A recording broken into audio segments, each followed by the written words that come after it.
La cabane de l'horreur.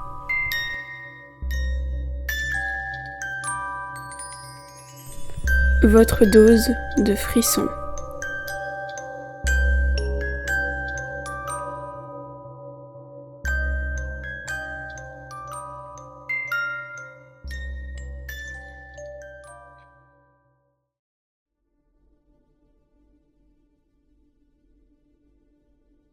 J'ai un truc qui m'empêche de vivre normalement. Quand on me voit de l'extérieur, personne ne pourrait soupçonner quoi que ce soit. J'ai l'air d'un type bien dans ses baskets, avec une vie plutôt stable. Mais la réalité est bien plus dure.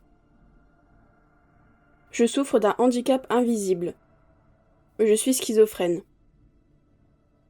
Vous en avez sûrement déjà entendu parler. Mais je tiens à préciser une chose. Ce trouble ne se résume pas seulement à voir des choses qui n'existent pas. C'est bien plus complexe que ça. Il y a aussi des troubles de l'attention, de la mémoire, des difficultés d'organisation, des problèmes de sommeil, etc. Les hallucinations peuvent prendre plusieurs formes aussi. Dans mon cas, elles sont principalement visuelles et auditives.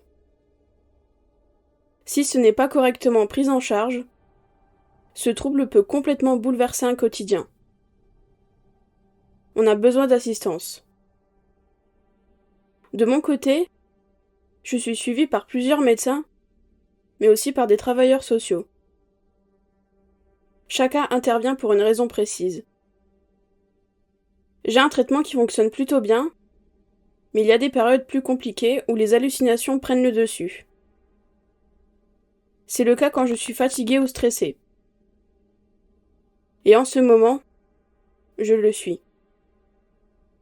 J'ai commencé un nouveau boulot en tant que serveur dans une chaîne de restaurants assez connue. J'ai énormément de choses à apprendre. Je ne viens pas du tout de ce milieu, donc j'ai dû tout reprendre de zéro. C'est un travail que j'aime, parce que je bouge et vois du monde. Mais c'est aussi très fatigant, surtout mentalement. Mon rythme de vie a complètement changé. Je travaille souvent tard, et quand je rentre chez moi, il est facilement 1h du matin. Ce nouveau rythme a forcément eu un impact sur ma santé. Ces derniers temps, j'ai de plus en plus de mal à distinguer le réel de ce qui ne l'est pas. J'ai alors mis en place une technique que j'ai vue sur les réseaux sociaux. Je filme mon quotidien. Quand j'entends un bruit étrange ou que je vois quelque chose d'inhabituel, je sors mon téléphone et j'enregistre. Ensuite, je regarde la vidéo. Si rien n'apparaît, je sais que ça venait de moi, de mon cerveau. Et c'est quelque chose que j'ai fait aujourd'hui. Et j'ai besoin de conseils. Aujourd'hui, je ne travaille pas. Je reste donc chez moi pour me reposer. Tout à l'heure, j'étais tranquillement installée sur mon canapé, en train de regarder une série à la télé.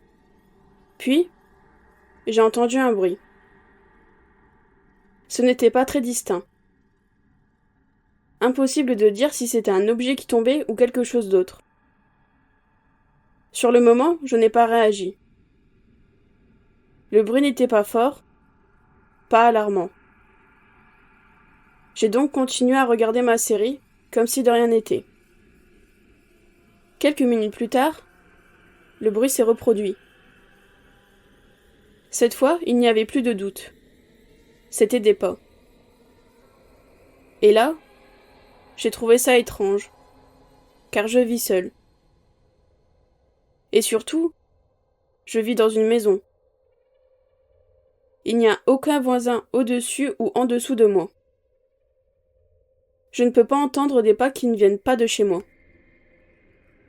J'ai coupé le son de la télévision et je me suis levée. À peine avais-je posé la télécommande que les bruits de pas se sont fait entendre une 3e fois. La situation n'avait aucun sens. J'ai essayé de me raisonner. Ça devait être une hallucination auditive. Je suis sortie de mon salon et j'ai avancé dans le couloir. Les pas ont retenti une 4e fois. Cette fois, je savais d'où ils venaient. De ma chambre. Je me suis rapprochée lentement de la porte. Elle était fermée. J'ai sorti mon téléphone pour filmer, comme je le fais toujours dans ces moments-là. J'ai déverrouillé la porte et je l'ai ouverte d'un cran. Il ne faisait pas encore nuit. Je voyais parfaitement l'intérieur de la pièce. Plus particulièrement, la partie de ma chambre où il y a mon placard et mon bureau. Un détail a attiré mon regard. La porte du placard était légèrement entr'ouverte. Chose qui est inhabituelle, car je range régulièrement. J'ai alors zoomé sur mon placard avec mon téléphone. Plus bizarre encore, j'ai vu un bout de bras dans mon placard. Je n'ai pas fait de bruit.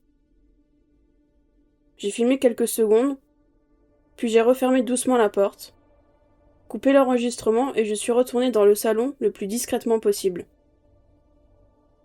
Mes mains tremblaient. Assis sur le canapé, j'ai lancé la vidéo. Dans ma tête, je savais ce que j'allais voir. Rien. Une preuve que tout venait de moi. Mais sur l'écran, la porte du placard était bien entr'ouverte et le bras était là, parfaitement visible. Que dois-je faire à présent ?